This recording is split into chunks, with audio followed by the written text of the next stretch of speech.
မန္တလေးမြို့ကျောင်းတိုင်းဘုံကြီးတင်တန်းကျောင်းမှာတွေ့ခဲ့ရတဲ့စာလေးတစ်ခုတံဝေကရစရာလေးသဘောကျဖို့ကောင်းပါလေဘုံမှာလူဘုံရအောင်မှာဒေါသတွေအားကြီးရယ်ရောက်ရှိမဲ့ဘုံငရဲဘုံမြန်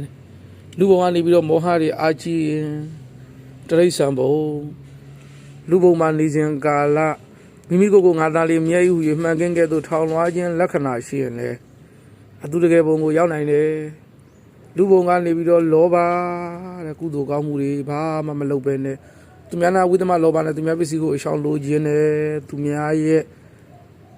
ပစ္စည်းတွေကိုလောဘနဲ့လိုချင်တဲ့ပုဂ္ဂိုလ်ကသေသွားရင်ဘယ်ကိုရောက်မလဲပိတ်တာလူဘုံကနေပြီးတော့တမထတွေပွားများမယ်တမထအလုပ်တွေလုံးမယ်ဆိုရင်ဘယ်ကိုရောက်နိုင်မလဲတဲ့ဗြဟ္မဘုံကိုရောက်နိုင်တယ်အဲလူဘုံကနေပြီးတော့ဦးဇင်းတော်ဌာနတွေပြုမယ်တီလာတွေစောက်တည်မယ်ဆိုရင်ဘယ်ဘုံဘဝကိုရောက်မလဲဆိုတော့နတ်ဘုံဘဝကိုရောက်မယ်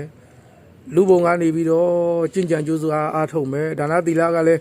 အထောက်အကူပြုမယ်ကျင့်ကြံကြိုးစားအားထုတ်ပြီးတော့ဝိပဿနာတရားတွေရှုမှတ်မယ်ဆိုရင်ပထမအဆင့်အနေနဲ့သုလသောတာပန်နဲ့သုလသောတာပန်ဖြစ်တယ်ဒုတိယမဟာသောတာပန်နဲ့တတိယသဂါရကံ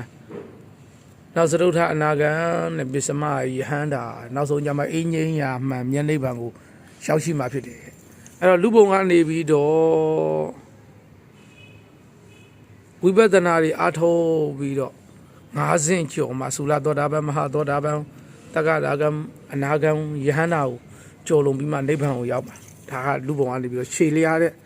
ဘဝပေါ့နော်လူဘုံကနေနတ်ဘုံကိုရောက်ရှင်နေဆိုရင်ဒါနမများပြုမယ်သီလမများစောင့်တည်မယ်ဒါဆိုနတ်ဘုံရောက်လူဘုံကနေပြီးတော့တမထတွေပွားများမယ်ဆိုရင်ဘယ်ကိုရောက်မလဲဗြဟ္မဘုံကိုရောက်မယ်လူဘုံမှာနေပြီးတော့မိမိကိုယ်ကိုငါသားလေးမြဲဥမှန်ကင်းကဲ့သို့ထောင်လွှားခြင်းလက္ခဏာရှိမယ်တလွဲမှာနာငါပဲမှန်တယ်ဆိုရင်တော့သိကြတယ်မိတ်ဆွေအတူတကယ်ဘုံကိုရောက်မှာလူဘုံကနေပြီးတော့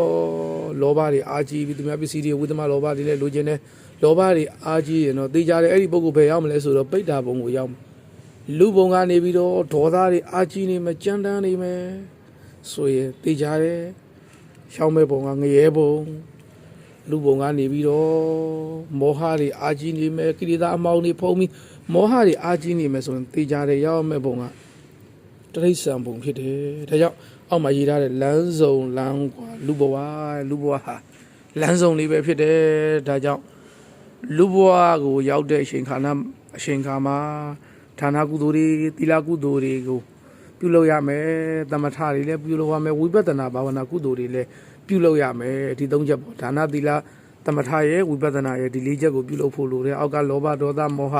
မာနတွေဒါလုံးမယ်ဆိုရင်တော့ငရဲတို့တရိษံတို့ပိဋ္ဌာ